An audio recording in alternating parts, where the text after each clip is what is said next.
Just listen to this Nivin Kamath podcast with Elon Musk. Mind blowing stuff. I had to share it with you guys. So, Musk's perspective is that money fundamentally functions as a tool for labor allocation. So, what he basically said was that money is going to disappear as a concept, not in like 100 years, but in the next 15 to 20 years. Now, to understand that, first let's understand what is money. As Elon explained it perfectly, money is just a database for labor allocation. So, it's this information system that tells us who does what work. And one thing he kept coming back to was, what if you find yourself stranded on a desert island with trillions of dollars, but you have no one to do the work for you? So his point is, money is meaningless. Money only matters when there's labor to allocate. Now here's what's happening, and we're seeing it unfold in front of our eyes. AI and robotics, like Tesla's Optimus, which is coming in 2026, is about to satisfy all human needs. That's all human needs without any human labor. When AI and robotics do everything, there is no need to allocate money for labor. This is what he refers to as post-scarcity. Elon literally said, it's going to be, I think, if you can think of it,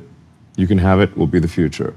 when goods and services are unlimited, money stops being the constraint, its relevance declines dramatically. So, what replaces money? Energy. Energy is the true currency. You can't legislate energy into existence, you can't print more energy. It's physics based, right? And it's the only fundamental currency that survives post scarcity. And here, Elon recommends Ian Banks' Culture series to understand this future. In these books, civilization has no money, everyone has whatever they want. Sounds like science fiction, but Elon says it's the blueprint. So, what does that mean for your wealth strategy? If money becomes obsolete, hoarding cash is the wrong game. Building skills, building relationships, building creative output, that is the right game. 3 things we should pay attention to right now. 1. Build skills that AI can't automate. 2. Understand energy systems, talking solar, power generation. Thirdly, the most important one, design your entity beyond accumulation, because accumulation just won't matter. The question that really changes everything: what would you do if money doesn't matter? What would you create? Who would you become? So money transitions from essential to optional to obsolete, not because the economy crashes, but because there's abundance. Man, this is really some paradigm shift. Please share this with someone who's still optimizing for the old game.